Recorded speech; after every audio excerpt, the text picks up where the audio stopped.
Hey, Hi, Tim. Happy Inauguration Day. look at you like Miss America. I am feeling so Statue of Liberty today. How about you? Me too. Me too. I love it. I love it. That's fabulous. Now, Yeah, I did wish you I get was to the watch statue. the inauguration yet? Did you get to? Oh my gosh, you had to see what Lady Gaga was wearing. Yeah, I did see that. Well, I had to Google that, but I did watch. Yeah, part of the inauguration. It was wonderful. It was so cool. That was really nice. I know. And J Lo. I feel so great and so happy today.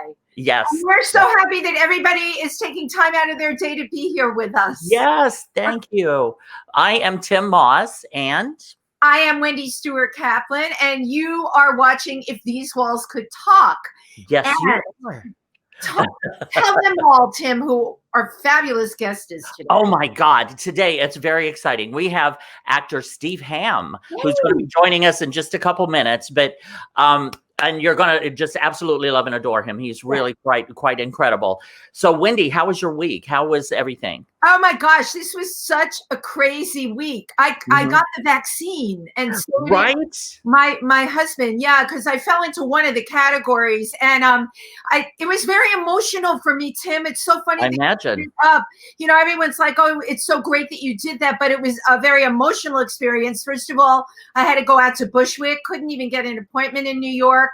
Wow. I didn't have enough people vaccinating. We were online for 2 hours. It was cold. Oh my goodness. So many physically challenged people that showed up. Thank God they let them wait inside. But you know what it was? It was like a pilgrimage. That's what it felt like. Everyone with their masks on, and we were all doing this incredible thing that's happening all over. So I'm still, you know, that was yesterday. Today's the inauguration. I'm very emotional. Yes, yes. How was your week? Very good. Yeah, my father just got his vaccination yesterday in Indiana. He's he'll be 93 in April. Get out. Wow. Yeah. And my brother and his wife drove him down, and he got him all vaccinated, which is wonderful. So got his first shot. Yeah, so incredible what's going on right now. These historically are amazing times. Yeah. I'm excited. As I told Steve Hamm earlier, you know, with his background as an Army veteran, retired Army veteran, who flew in Afghanistan and Iraq. Yeah. My gosh, you know, the perfect guest for today. Yes, absolutely. Well, how about without further ado, why don't we bring out our wonderful guest for this week, Steve Hamm. Oh, hello, all. Hey, Steve, how are you? How are you doing? I'm doing well, thanks. Nice to see you, Wendy and Tim. Thanks so much for having me on. I really appreciate it. Absolutely, absolutely. And once again, Inauguration Day. So it's wonderful to have someone from the armed forces here with us. So. Yeah, that's kind of irony right there, I guess. It's totally cool.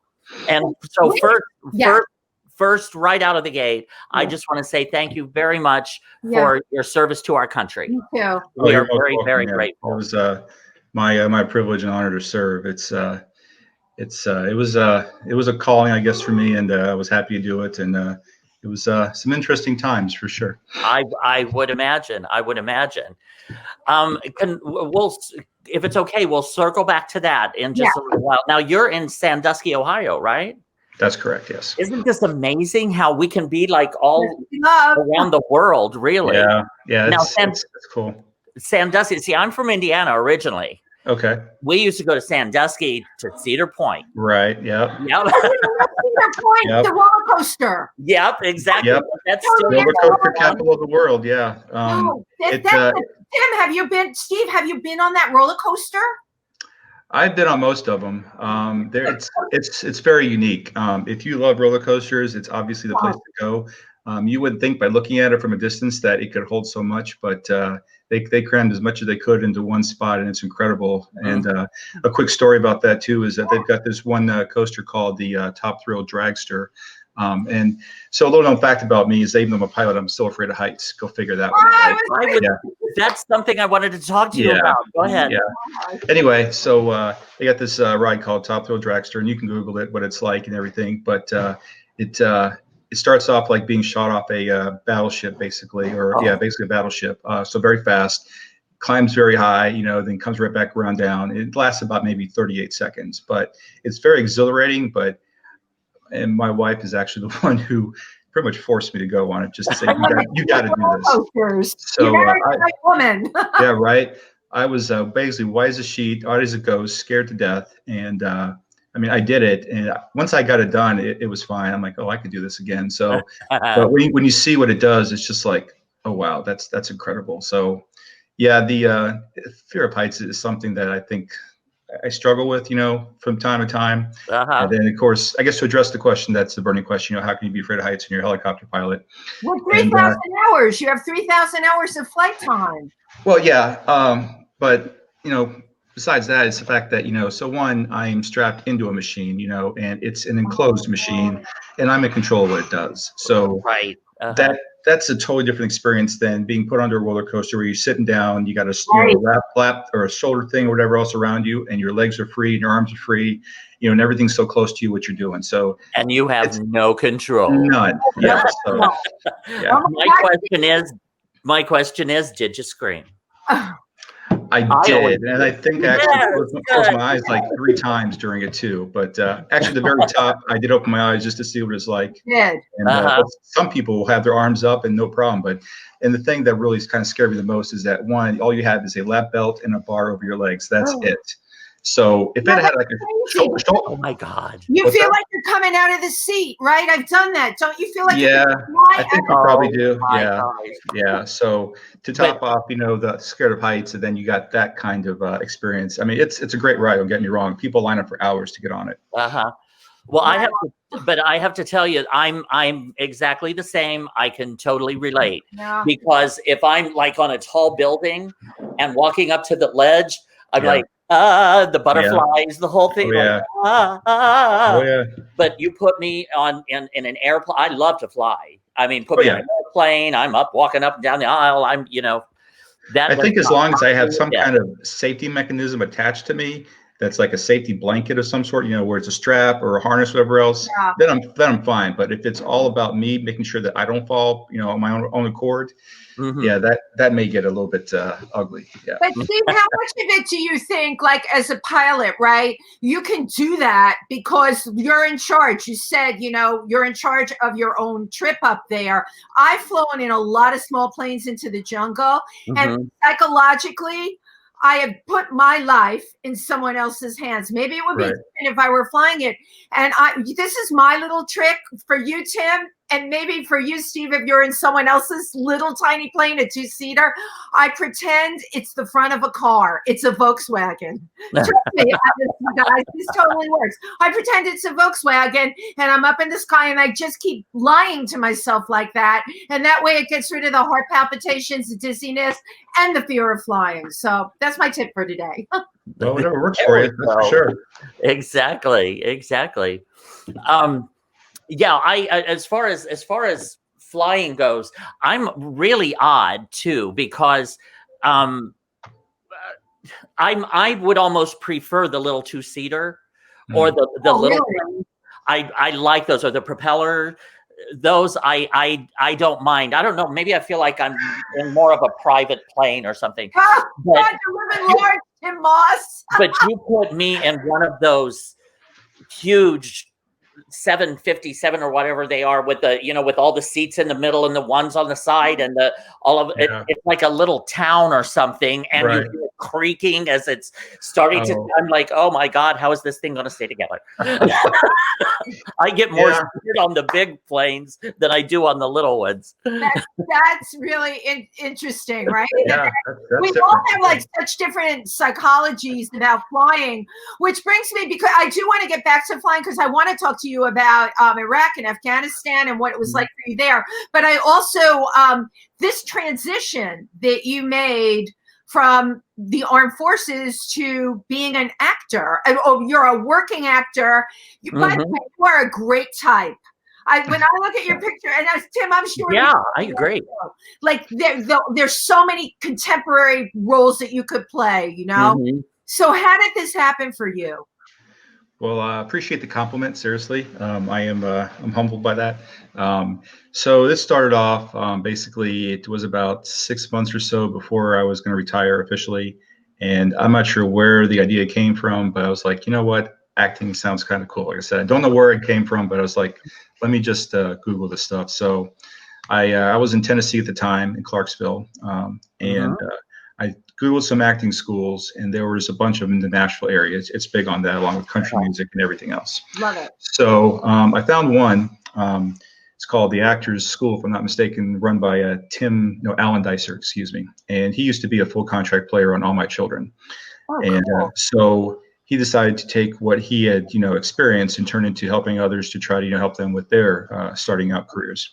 So I did a weekend cold read. And for those that don't know what a cold read is, you get a script that you've never seen before, and you basically got to act out the scene as best you can. So right, with just a cold read is just you've never seen it before, right, yeah. and you have to read it and try to act. Well, you have to make the choices immediately. Right, exactly. So it was actually two-person scenes that we did, and it was some movies that are fairly big. I don't remember what they were exactly, but they were pretty recent. And just being on that stage and acting out a scene, making it come to life, making the character come to life that you've seen on the screen. Yeah. It was exhilarating and liberating at the same time. Isn't it? I love that. So after the second day, I was like, man, this is something I think I need to pursue. And I guess that's when the proverbial acting bug bit me. Yeah. And it's kind of been a journey ever since then. Well, welcome to the club. It's a wonderful Thank you. To use your incredible background because, to me, somebody that's had your experience flying in the armed forces, and also, I have a million things I want to ask you. You've done desert survival. Tim, he's done desert survival. I can't even freaking survive on the streets of Manhattan half the time. That's a scary place to be sometimes, I think, actually. Yeah, that's true. It can be a war zone. So all of that brings something to the party. Have you had some roles that have drawn on your background like that? Believe it or not, unfortunately, I haven't had a whole lot of military roles, which is kind of strange. I have had some cop detective roles, which that's definitely my wheelhouse as well, but nothing too much military. So, but there's always, I think, with any role you get, for me at least, there's always something in my past that I can work from or develop from. So that's always helpful. Mm-hmm. Exactly. Yeah, because you've got like you're familiar with like an actor's resume, like at the bottom it'll usually ask like special skills. Right there, special skills down at the bottom. Yeah. And you've got a skill that very few have, which is you can operate a helicopter. True. The thing is that it's not, I wouldn't say deceiving or misleading, but driving or flying a helicopter definitely not the same as driving a car. Obviously, you need to be licensed for it, but you also need to be qualified to fly that particular aircraft as well. So I can't just hop in any helicopter and just go take it for a spin. Oh, actually, like they do in the movies, like it's a helicopter. Let me jump in and fly. Yeah, no. I mean, I watched. I guess one of the recent ones was the one with Dwayne Johnson, in the San Andreas, where he was the pilot of that, and it's like I had to cringe a few times. I'm like, okay, some of this stuff obviously wouldn't happen because I know from personal experience. I did have to Google some stuff to see if it was actually real stuff. Possible, yeah. And some of it was real, but of course, it's Hollywood, and if they don't make it somewhat Hollywood-ish, then no one's really gonna be interested in it. So, but no, yeah, it takes a little bit more than that. But obviously, if you're looking for a role where you need someone to act like a pilot, I can definitely fulfill that. So, and I want anybody out there that's looking, this guy's perfect. You've got all the right stuff. Yeah, exactly. Well, thank you. So have one of the things I was told about a friend of mine who was in the military was when they would go from Germany and fly them into Iraq for like a 6-month tour, that they would have to go at night in like a Black Hawk and then drop down really quickly where no one, could in the dark. And that everybody, the drop was so quick, Tim, that everybody would get sick. That was died. Did you ever experience that, Steve? I I would know. Usually, if we got there, it was on a Air Force transport plane, and a lot of times, additionally, if it's a huge, big transport plane, then you do arrive in the dark. They don't want the possible enemy to see what's going on, even though they probably do. But it's just as an added security measure. But most of the flying I did over there was definitely in the dark. That's pretty much where we primarily operated, Wow. and it's yeah. I think for someone to think about flying any kind of aircraft, airplane, whatever, but to fly a helicopter, when you're flying over lower than an actual airplane, over the desert sand, under, using night vision goggles, it's a unique experience to say the least. Wow, I would imagine. Now, speaking about your military experience, now you were with the Army, and you had what was it? You were in Iraq twice, and Right. in Afghanistan twice. Right. Wow. So how were those all 4 different? I guess different tours for you, or? Yeah, they were. I remember when Iraq kicked off. It's a unique world over there. It's a third world country, and it's just a huge departure, from what we see here in the States. So, when we first got there, there wasn't really much established, much developed as far as support and stuff like that. So was this at the beginning, like at? Yeah. Yeah. I mean, it wasn't like during the Saudi invasion. This was well after that. But yeah, I remember, because it's a whole I think 16-hour time difference, or whatever it was. So basically, when you're awake over there, everyone's asleep over here. Right. And you have to figure out the phone call times. Everyone wants to call home, and I remember they had this large walk-in container basically, and had all these phones lined up on these tables and stuff like that. And you would wait for, half hour, or a little longer to try to get a 15-minute call back home to say, hey, I'm okay, or whatever else. So that's back in the primitive days. Obviously now they've got phone calling centers, you get calling cards sent to you, from the USO and stuff like that. So a lot of stuff has changed. But I think when I was over there was always when it was first starting up. So we always pretty much had to start from scratch, or use our creative minds and see what we come up with. So, but Afghanistan was definitely a different animal altogether, for sure. What in Afghanistan? What made it so different from Iraq? And I love, by the way, that you're giving a timeline that you were there in the beginning. I remember this was the most bizarre thing when the war started in Iraq. Sitting in my TV room in New York City and watching the first shelling start. I never saw a war. I've been up in Israel on the border when they started shelling, so I got to see it in person. I'm a big chicken. But watching it on your television, it's like Star Wars. It's it is. Yeah, usually they start the air campaign, the bombing campaign first. So they want to make sure they get rid of any kind of air-to-air missiles or any kind of facilities or anything like that that's going to potentially cause problems. So once we have air superiority in that region, then you send in the ground forces. Now, of course, you already have some special ops forces on the ground there already that you don't know about, but that's what they do. So.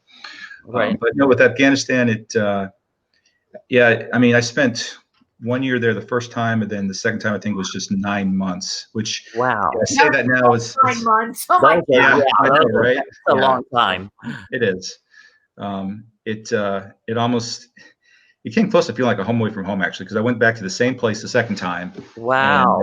And, it's a lot of desert, a lot of farming areas, but it's not the local population that's really against us. It's all the outsiders that were against us, and they would come in and either, hold someone's family hostage, or they would, blackmail them or whatever else to force them to do certain things. So you have to deal with that on a daily basis, along with, possible rocket attacks coming in your base and stuff like that. So, my goodness.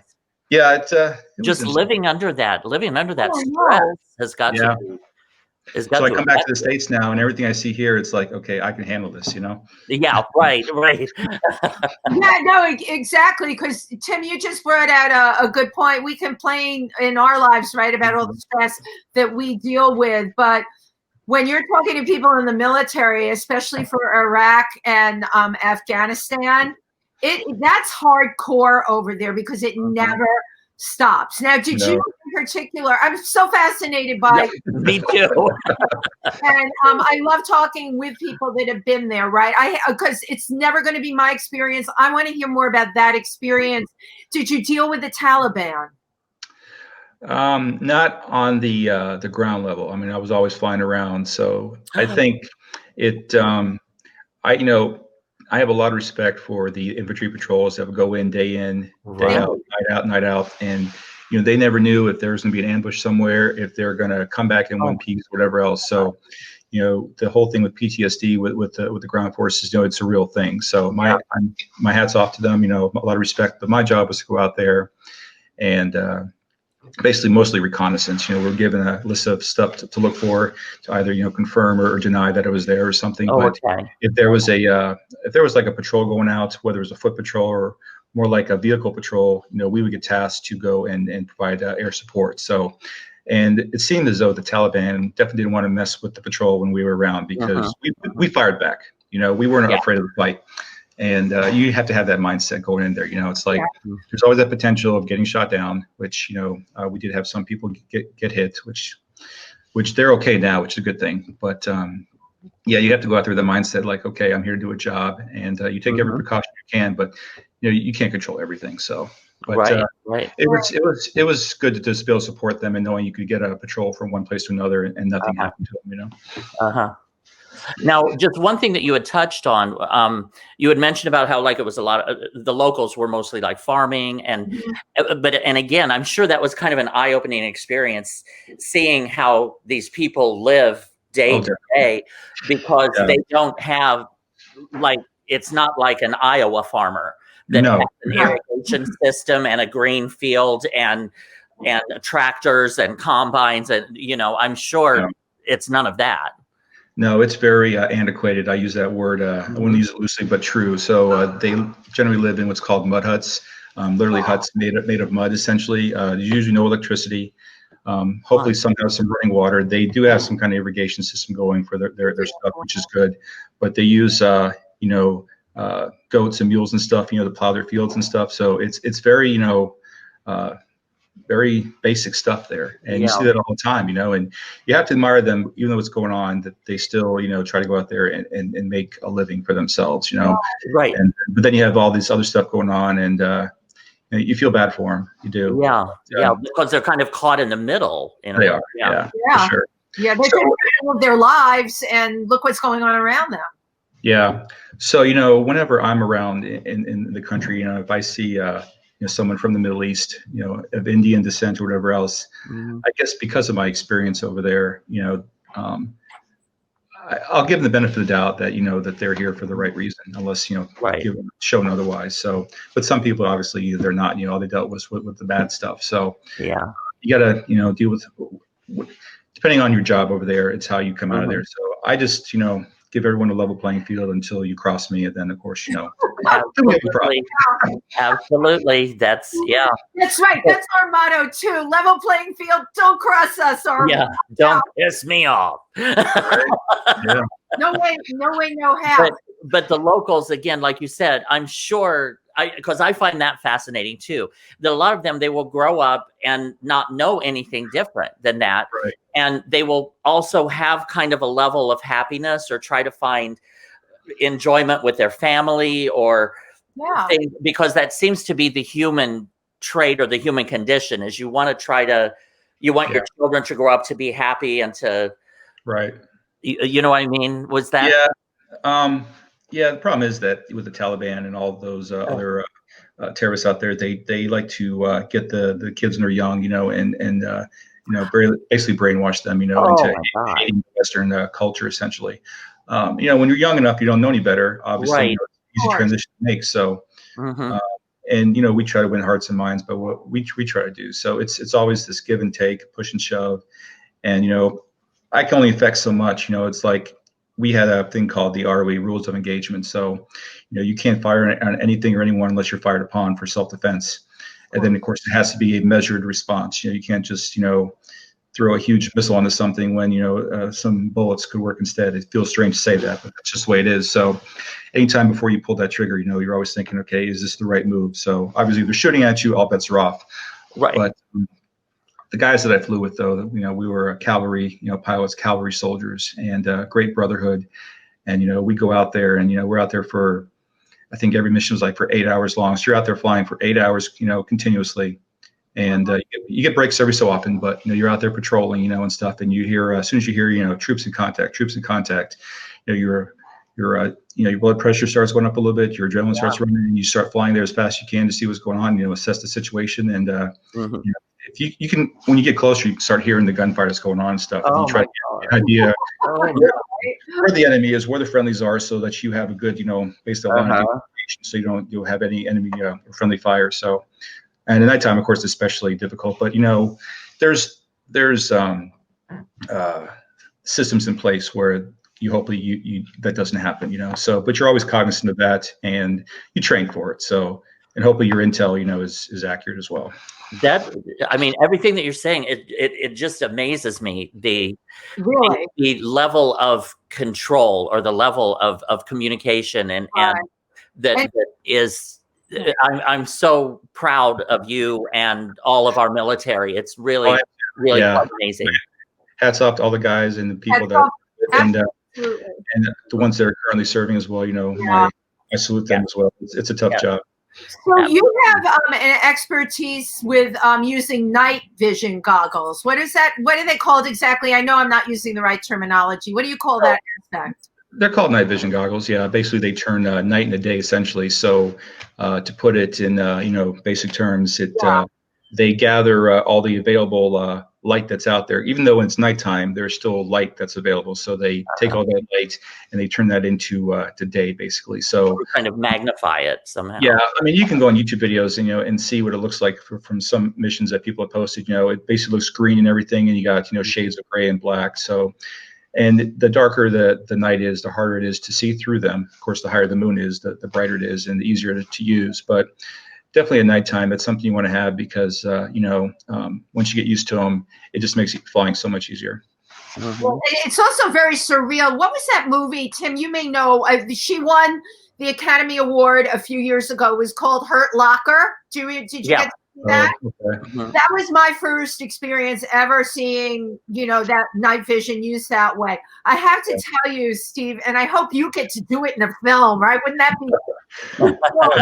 Should have an experience with it in a film. It should be you, but it was really quite amazing what it does visually. I'm like, this is it's such a surreal effect.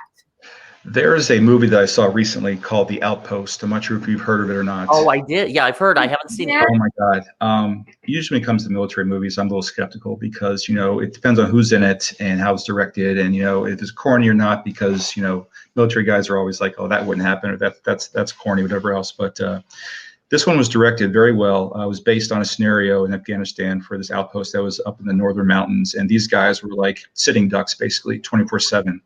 But it did star Scott Eastwood, who was Clint Eastwood's son. And, he's actually a very good actor, I have to admit that. So he did a good job, but it's based on their experience. And I think from the middle of the movie to the end is nothing but the attack that they endured from the local enemy, basically itself. And at the end, and not to give too much away, but it just showed the American, determination and perseverance to, no matter how bad it gets, you find that extra something to get to fight through, and to survive, which is what they did. So it's a very realistic battle scene. So highly recommend check that out. Mm-hmm. Oh, great tip.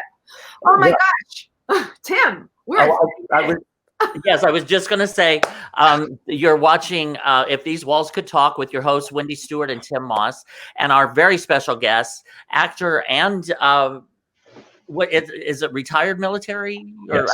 Okay, retired Army pilot, Steve Hamm. And we thank you so much. We're so grateful that you're here.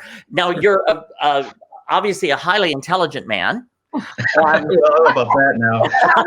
Let's ask your wife that question. Right? Where did you grow up? Did you grow up in the Midwest? No, I'm actually a Florida boy. What part of Florida? St. Pete. Oh, yeah, okay.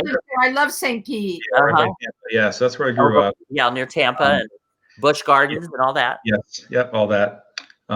My dad wanted me to go to one of the military academies after graduation from the high school, but I was 18, I was rebellious, and I'm like, oh, I don't know, I don't think I can do that, and I wasn't really ready for that. I wasn't really ready for college, to be honest with you. So joined the Army, and initially was a helicopter mechanic for about 8 years. So that picked up some good skills with that. I'd never been a mechanic before in my life, so I learned about tools and stuff like that, how to work on machinery and stuff. So, but when you work alongside pilots and you fix what's wrong and you see them start flying away, after a while you kind of get the itch and the bug to go fly. I would imagine. The Army does have a helicopter flight program, so I applied for that, and fortunately for me, I did get accepted into it. And the rest is pretty much history. So Wow. it was a fun experience, and I definitely had some good instructors and met some really interesting people. Yeah. Now you're still getting to use what you did in the Army. Now you're a life flight pilot. Could you talk a little bit about that? Sure. Yeah. So just before I got out, most helicopter pilots, they either, I think Medevac is probably the natural transition form, essentially, unless they don't want to fly anymore. So I was looking around different companies, because there's a bunch of different companies that are out there that look for military pilots, and I got hired on one that's up here in Toledo, is the main hospital. Okay. They want someone that has fairly substantial amount of flight time. They have the air experience, the air sense, mainly for like insurance purposes, of course, but also that you're competent enough to fly. So you do a flight evaluation, then you have a peer interview. Essentially, they talk to you about some stuff, and based on how that goes, they'll decide if they want to take you on or not. So fortunately for me, they wanted to hire me, and so I've been doing that ever since 2013. Wow. And it's a very unique job. We do work 7 on, 7 off. So I basically work 14 days out of the month, which is kind of cool. But when you're on right, yeah.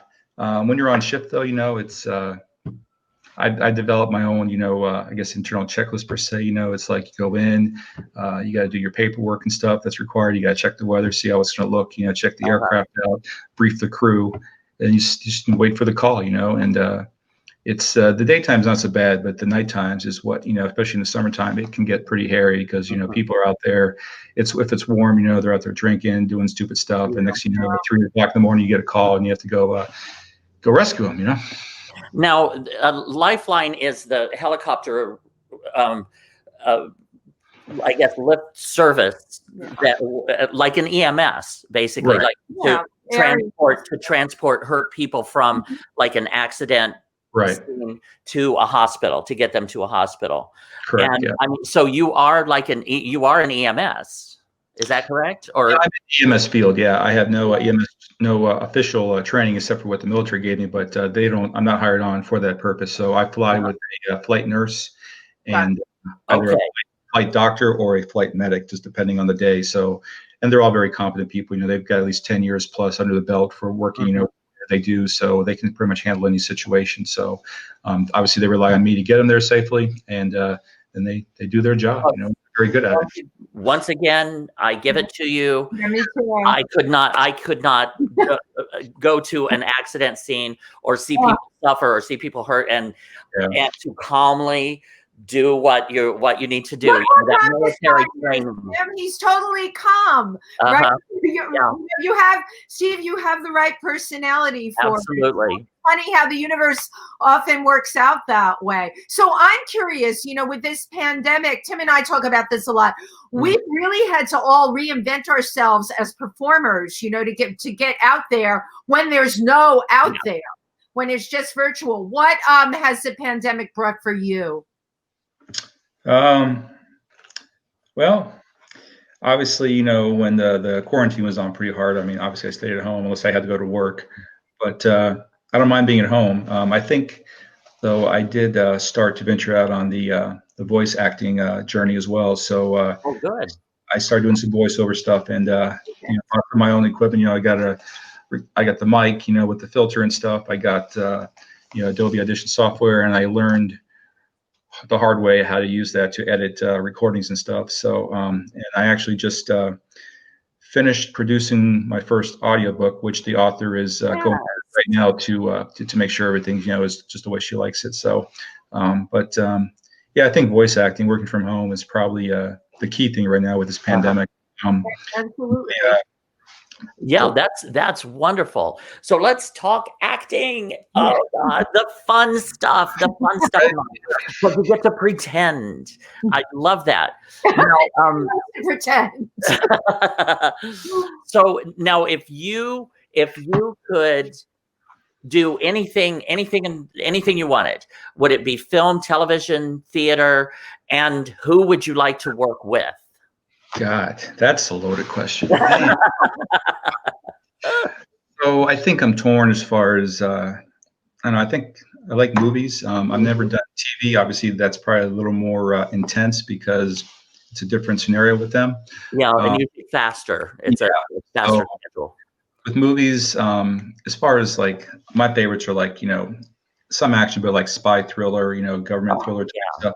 Those kind of murder mysteries. That's kind of like my thing. Yeah, that's cool. But, I also like the movies where it's like you have someone that is maybe very skilled, with self-defense stuff like that, but they keep it to themselves, and when they get put into a position where all of a sudden now they have to use it, it's like they're very quick, they take care of business, and it's not expected, or they're trying to help someone else out. It's one of those, you're kind of saving someone, but now they rely on you because of your skill set or whatever else that you have. So I always like those kind of scenarios, basically. There's been a few TV shows and movies that have been like that. One in particular I liked was Homefront with Jason Statham. Yeah. I've watched that multiple times, and he tries his hardest not to use his skill set as much as he can, but thing is, if he's forced to do it, he can take you down, no problem. So he can kick ass. Yeah, I like that kind of stuff. So if I could get a role like that, it'd be cool. But I'm open to almost anything, really. So, but saying that though, too, it's like I think when you first start out as a performer, you're almost willing to take on almost any role just to get booked in something. Absolutely. And I think after some time goes by, you're like, well, especially at my age, I mean, I'm going to be 50 this year, so which is kind of scary. You're a spring chicken. Yeah, I know, right? Yeah, you're young. Yeah. I'm going to be 60 in a few months. Well, I'm ageless. Yeah. And involved. Have birthdays. So I'm just, I think I'm going to be just a little more selective about what I choose. And if someone doesn't like it, then that's tough. But I was watching a video interview with Denzel Washington, who was like one of my favorite actors. He said he was going for this role in this project that had a really bad title, and the concept was really horrible, but they were offering a lot of money for it. And he was like, he called a buddy of his, another actor, famous actor, and he's like, hey, what do you think about this? He's like, dude, basically told him, at the end of the day, you got to feel comfortable with whatever project that you're in or whatever role. If you don't feel comfortable, then don't do it because you won't bring out your best work. So he turned it down. It was like for several $100,000. Wow. And then 6 months later, something else came around that was offered more money, and it was a better role, and he took it. And and look at him now. So there you go. Well, that's the thing. A $700,000 role. Promise me that you won't. That's also a matter of like trusting the universe and trusting your skill and your profession, which is kind of difficult to do in this profession. But again, I have every ounce of confidence in you. Your star is rising. You're going to do just fine. You're going to have so much fun and get so many offers. I can see that. Well, I appreciate that. When I was interviewed by Jimmy Starr and Ron Russell, I think Ron said the same thing to me. I'm like, okay, you say so. I mean, it's I do what I can to put myself out there, and I study with an acting coach who's very good. So a shout out to Shannon Yanksarik. She's out in LA. I do Zoom stuff with her, but she helps with character analysis and script breakdown. So that's always good. But I think I know when I was very young, I was only child, and I would like make believe that I had friends around, which sounds kind of stupid, but I think back then it was kind of when things started, and I guess if I see a really good scene that's being played out, depending on how it's going, I'm either going to really get into it and I might even cry, whatever else, which I'm known for doing. My wife always laughs at me for it. But yeah, no, I can just, Good art. if I can feel the character, it's almost like I put myself into the character and zone everything else out. And, and at some point I would like to be able to get, onto that kind of project, where you got these really, top-notch professionals, and they all are there for the collective good. And, you get, everyone's bringing their best, and it's just like you just act it out and, and go with it, Unfortunately, I've been on some sets, where not everyone has the same mentality as that. So, I mean, I bring it, and I don't demean them, I don't talk down them, whatever else. But I just do my part because that's what you brought me on for. So, Absolutely, right. You have quite the background in martial arts. So another skill set. Yeah, it's so great. Wouldn't it be great to bring some of that? To me, that is a real specialty, and you have the look to go with it. I mean, I wish I had a film to cast you into my back pocket right now, because I'm looking at you and I look at your background. Can you talk a little bit about your film experience with martial arts? I actually haven't had a film yet with to do any martial arts, so my background actually is kind of limited with it. I did some Taekwondo as a kid, but my big experience, I guess, was when I was in the service still, and we started doing some training with mixed martial arts. So we were taught some basic techniques about that, and I haven't done it in a while. But obviously, if I put with a trainer, obviously, it's all about muscle memory, basically, Yes. And anytime I see some really good, simple stuff that's executed well, it's like impressive. And I think I forget the name of the movie now I was watching with the actress. It'll come to me, but she did an impressive job. I mean, she trained, I think, for like 8 hours a day on multiple martial arts, like for a week. And when she did her fight, you could not even tell that. That's tough. Stand by. But oh my God, Steve, I would love to work with you on a project sometime. That would be great, because I'm an actor as well, and as well as Wendy. Now you are married. You are straight. Is that correct? Correct. Well, nobody's perfect. Right. I know. Yeah, Wendy and I are very active in the LGBT community, and I know that you had told us earlier, if you don't mind sharing. Oh no.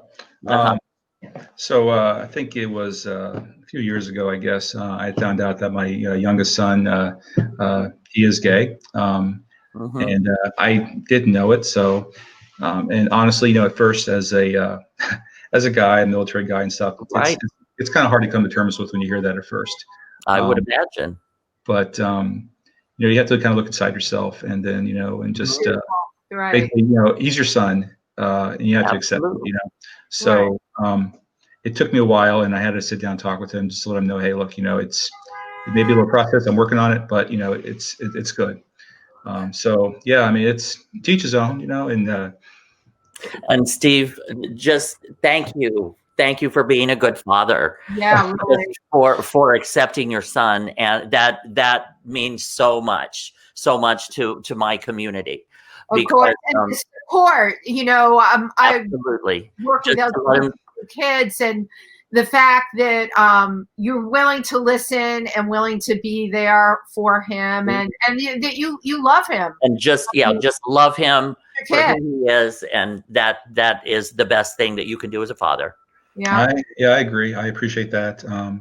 Whenever I see parents acting the opposite way, whether it's in a script or in real life, it's like now it's like why? I mean, you only have that one kid, so why whatever else because of that? I mean, it is what it is. So it. But again, thank you for your service to our country. Sure. Thank you for being such a good father. Thank you for the work that you're doing now with the Lifeline. Just we're so grateful that you are here in America and doing what you want, and we want you to continue following your passion. And now, how can people find out more about Steve Hamm with 2 M's? 2 M's, right? I have an official website. It's stevehamm.org. So my demo reel, my bio, set pictures, and everything is all in one spot. It's got links to all my social media as well, which I'm active daily on it as well.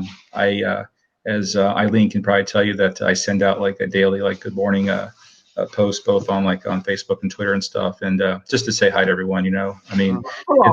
it's been trying times in this country, obviously, for a while. So Yeah. whatever little bit of light that I can shed, or share is great. And it's if you get 1 like or 10,000 likes, it just that shouldn't really matter. So, but it's all about consistency and stuff like that. And good material, which, I mean, I have a lot of people that I fall onto for some help. I'm not sure if you ever heard of Heidi Dean before.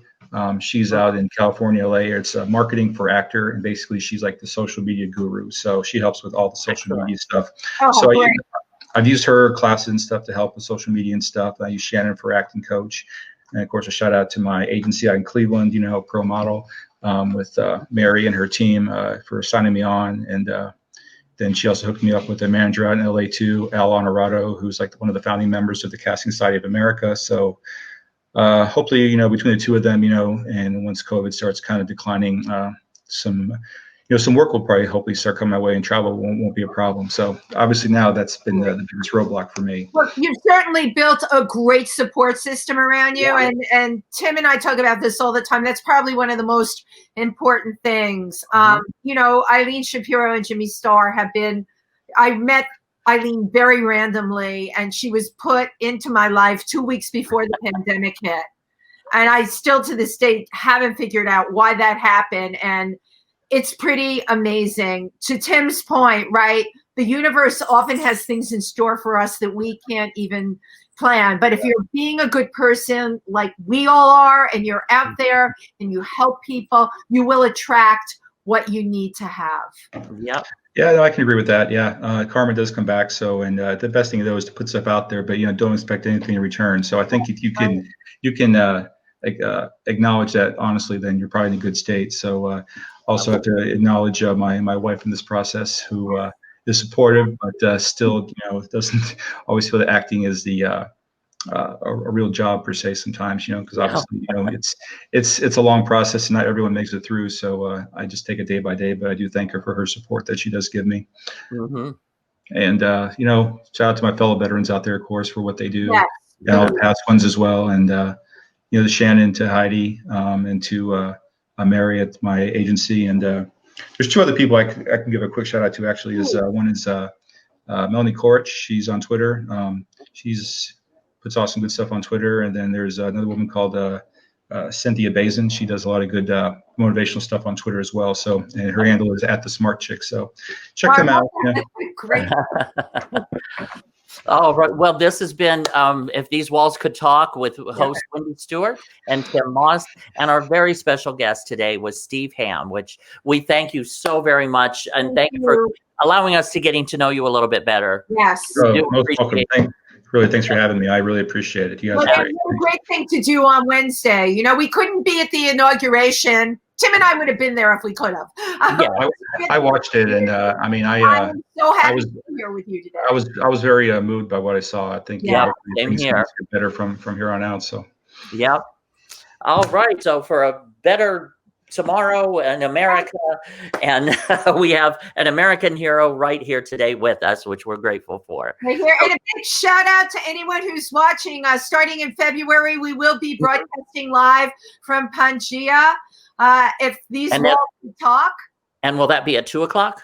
I think we're going to try and move it to 2:00. That may not happen in March. The time is still a little back and forth, but we always let our listeners know what we're doing.